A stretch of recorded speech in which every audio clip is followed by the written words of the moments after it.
नमस्कार, एक बार फिर से मैं आप सभी के सामने उपस्थित हूँ बेहद महत्वपूर्ण टॉपिक के साथ। और आज हम बात करने वाले हैं पर्यावरण से संबंधित मुद्दे को लेकर के। वर्तमान समय में देखा जाए तो दिल्ली इज अ स्टेट जो ऑल ओवर द वर्ल्ड सबसे पॉल्यूटेड राजधानी की श्रेणी में भी आती है, शहर की श्रेणी में भी आती है।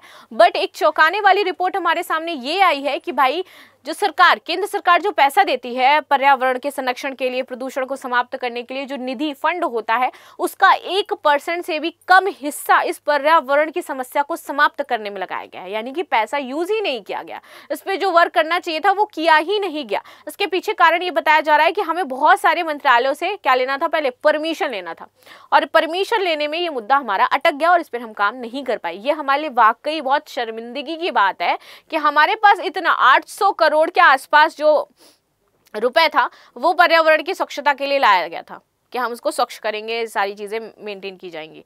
लेकिन चूंकि उसको मंजूरी नहीं मिली विभागों के द्वारा, तो उसका सिर्फ 1% से भी कम जो रुपया था वो इस पर्यावरण संरक्षण पर खर्च हो पाया है। तो इस रिपोर्ट को समझ लेते हैं और देखते हैं क्या इंपॉर्टेंट चीजें यहाँ पर कही गई हैं। सो न्यूज क्या है? So not even 1% of ₹858 crore allotted to environment ministry for pollution control scheme utilise parliamentary panel ने यहाँ पर रिपोर्ट पेश करी है। ये एक संसदीय समिति ने मंगलवार को केंद्रीय पर्यावरण मंत्रालय को प्रदूषण नियंत्रण योजना के लिए निर्धारित निधियों के कम उपयोग के लिए फटकार यहाँ पर लगाई है कि आपको जब हम पैसा दे रहे हैं कि आप पोल्यूशन को कंट्रोल करने के लिए यहाँ पर काम करिए, तो आप उस मनी का यूज नहीं करते हो। आपके पास 858 करोड़ रुपीस थे जिसमें आपने 1% से भी कम पैसा पर्यावरण को यहाँ पर साफ करने में लगाया है। सो विच इज नॉट गुड, और इसी वजह से यहाँ पर फटकार लगाई गई है।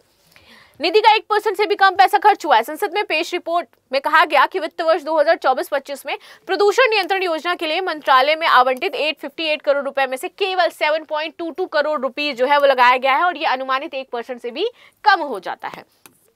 रिपोर्ट के अनुसार विज्ञान एवं प्रौद्योगिकी, पर्यावरण, वन और जलवायु परिवर्तन पर विभाग से संबंधित स्थायी समिति ने मंत्रालय से आत्मनिरीक्षण करने को कहा है कि आप अपना आत्मनिरीक्षण करिए, और मंत्रालय द्वारा कोई कार्रवाई ना किए जाने पर यहां पर आश्चर्य जगाया है।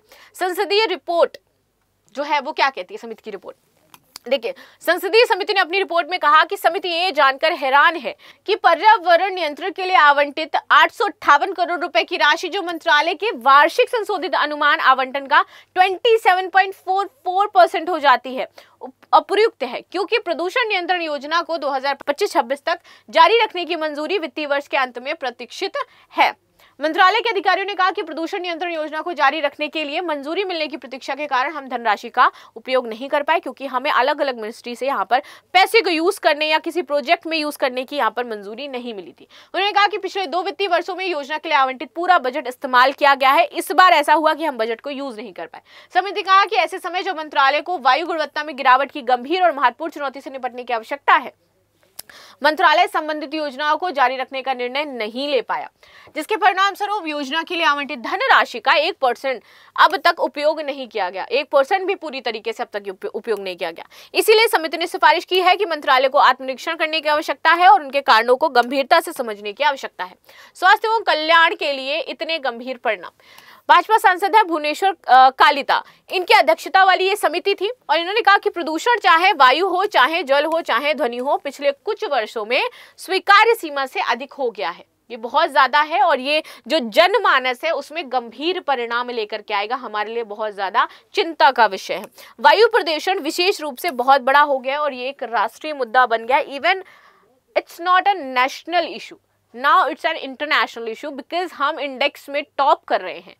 तो एंड कुछ दिन पहले एक वो आए थे, आई डोंट नो उनका नाम क्या है, एंटी एजिंग मैन उनको कहा जाता है, वो एज अपनी रिवर्स कर रहे हैं, एंड वो पॉडकास्ट में आए थे एक, और उनको यहाँ का AQI इतना ज़्यादा बुरा लगा कि वो बीच पॉडकास्ट में उठ करके चले गए। उन्होंने पूरा पॉडकास्ट भी नहीं दिया, एंड जा करके अपने शहर में उन्होंने ट्वीट किया that India is most polluted country in the world, और फिर उसके बाद चीज़ें जितनी थी वो उन्होंने वहाँ पर मेंशन करी। तो आप समझ सकते हो कि इंटरनेशनल लेवल पर इंडिया की क्या एक कहते हैं कि छवि बन रही है इस प्रदूषण और इन सब को लेकर के। आगे आते हैं। देश भर में वायु, जल और ध्वनि प्रदूषण और उसकी गुणवत्ता के स्तर में निगरानी के लिए 2018 में प्रदूषण नियंत्रण योजना की शुरुआत की गई थी। ये पूरी तरीके से केंद्र सरकार द्वारा वित्त पोषित है और सरकार के प्रमुख राष्ट्रीय स्वच्छ वायु कार्यक्रम का हिस्सा भी है। एनसीएपी का लक्ष्य 2026 तक ये था कि 131 शहरों में हमें पार्टिकुलेट मैटर को हमें क्या करना है, 10 करना है। प्रदूषण नियंत्रण योजना के तहत 82 ऐसे शहर हैं जो वायु गुणवत्ता मानकों के अनुरूप नहीं है और वे गंदी हवा को साफ करने की योजना बना रहे हैं। योजना के तहत शहरों में 2019-20 और 2025-26 तक 3072 करोड़ रुपए आवंटित किए गए हैं। समिति ने मंत्रालय के वार्षिक व्यय पर भी ध्यान दिया और पाया कि निधियों का जो उपयोग है वो पूरी तरीके से अपर्याप्त है।